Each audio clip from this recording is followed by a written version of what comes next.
Hey everyone, this is HeeroJay. Welcome back to Let's Play Pokemon Black, episode 28.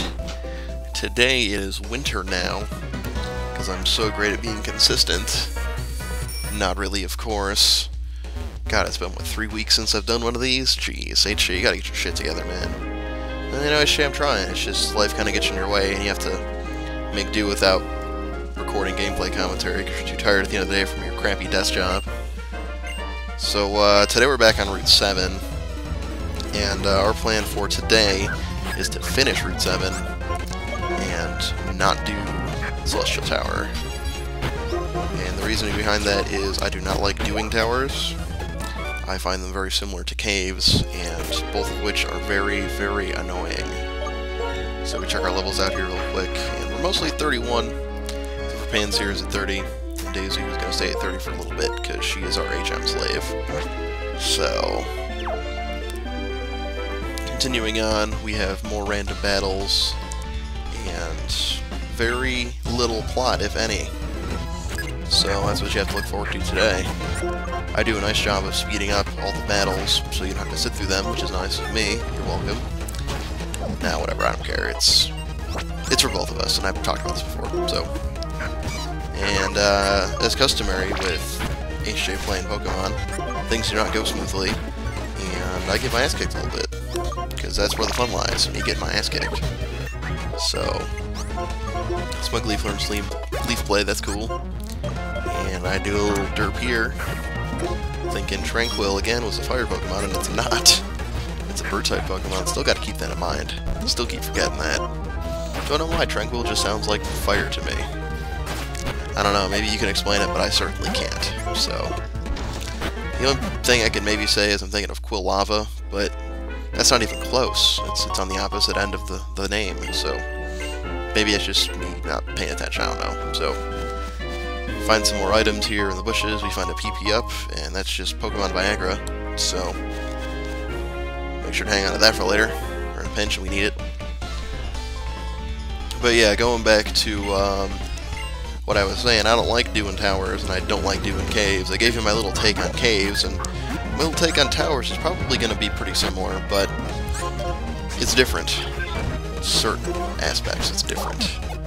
Like in caves, you know, you have to go through the whole thing, and sometimes you have to use an HM to get through the whole thing. Yeah, here's looking at you, HM Flash, back in Red Blue Yellow. You know, oh, you left 1-2 in a room. Guess what you gotta do? You gotta use Flash, right? It's a pain in the ass. Thankfully, you didn't have to do that in the last cave, but you know, still pain in the butt. Towers can still be annoying, but not as annoying. It's just different flavors of annoying. So, oh, you know, we're going through the tower, and the tower's got like 13 floors. Oh, we'll battle your way to the top. Yeah, there's Celestial Tower. We ain't doing that yet. But I suppose we have to come back and do that to advance the plot, so we'll do that next time. But I did notice, hey, there's a little path here to the right, let's do that instead.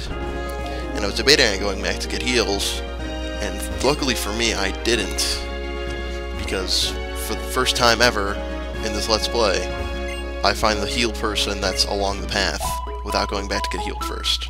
I was very excited about this. I didn't have to waste a minute to go back. Well, normally I do, and everything screws up. It's like, oh, I just healed, and there's a healed person here. That's great. And we get a random phone call, okay. HeeroJay, this is your mom, how are you doing? Oh, not bad, kicking some ass in Route 7, not really.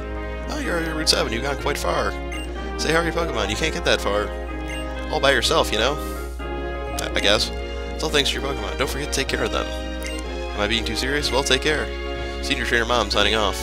Yeah, because I'm sure you know a whole lot about Pokemon being a housewife, Mom. But, you know, whatever. She's still there, still cares, it's cool. And, battle on a raised walkway, that's kind of annoying. Yeah. And with the raised walkway, you have to keep moving all times, or you will fall. And I did not realize that. Run into our good friend Amolga again. I really gotta get my hands on one of those. Seems like I can kick a lot of ass. I need to try and find one. I'll show you what I'm talking about, because I think I fall off of this walkway after I get my ass kicked a little bit. You know, there's 2 wipes for you. And, Sandy does a little bit of work, but still also falls, so we're 3 down now. See what I'm talking about? This episode did not go smoothly. And not thinking. Oh, in the grass. Yeah, so even when you're at the battle, you gotta make sure you're still moving, otherwise you fall off of said walkway. So, the more you know, infographic, right? That's what that is. So yeah, Mom's not a great Pokemon trainer, she's a housewife, and we fall off moving walkways, we get our ass kicked. But going back, yeah, towers, caves, pretty similar. So you got like a 13-floor tower and you gotta fight your way to the top or whatever. The thing that gets me of towers is like, oh, well, you know, yeah, remember that key you didn't grab on floor 6? Well, you need to progress through on floor 11 and there's no elevators. So guess what you're doing? You're walking back to whatever to get that key to continue forward, right? That's what I hate about towers. Or it's like, yeah, well, you know, there's 3 entrances to the next floor, but 2 are blocked off, so you have to go through this way to go up to floor 8, to go back down to floor 6, to go to floor 7. You know, it's a shit like that that pisses me off. Now, granted, I understand that you can't make a completely linear game 100%. There has to be a little bit of challenge in it. That's the kind of shit that pisses me off. Or, like I was saying before, like you need this specific item that you can only find in one place, but it's on the complete opposite side of the map or something. And they never say, oh, well, you know, you'll need this to continue. They just go, oh, well, you know, that round jewel thing looks pretty shiny. And, like, that's it. It's like, oh, well, you didn't tell me that round jewel looking thing would actually unlock the door on floor 7, right? It's, I don't know. Maybe it's just me being dumb. Maybe it's, me being lazy, but that's kind of my take on that. They can design these things a little better, and, you know, I guess, to be fair, as mentioned before, this is just complaining about nothing, because you can't just have a game where you press a button to win. So, I don't know, just giving my little piece on that. So, let me know what you think. Tell me about your worst cave and tower experiences. My worst cave experience is probably in Red, Blue, Yellow, when you come out of, I believe it was the first one, right after Pewter City. I want to say that was Mount Moon, and you get out, and then Gary's there to kick your ass. It's like, oh great, you know, I'm almost dead. And, you're not even gonna let me go heal first, you're gonna kick my ass on the way out, and I forgot to save, so you're gonna send me all the way back to Pewter City so I have to go through again. Right, that's happened before. It's not good times. At least with newer games, as I've said before, they've got those random healing people along the way, like in the cave we found a doctor, and, pull out a little bit of strategy here, and notice that that guy kinda looks like a hiker. So we're switching to Panpour, because more often than not he's got ground-type Pokemon, which are weak, in fact, to water from Panpour. So, yeah, but at least in this one they have those little checkpoints along the way, those healing guys, like in Charstone Cave we found that doctor, or coming along Route 7 in that house, we had that person that would heal us up, so they're making it a little bit easier, which is nice. Granted, this, again, wasn't meant to be push button and win, but it's the little thing that matters, and I'm glad the Pokemon devs are taking these things into consideration when designing games for newer generations, because nothing on the newer generations, according to Old Man HeeroJay here, but some of y'all ain't as smart as I am, or I was, I should say. You're HeeroJay, aren't you? Aren't you surprised that I know? Clay told me. Oh, to go inside Twist Down, you need a gym badge from Maelstrom City Gym. Pokemon here are tougher, so fuck you and go do the tower.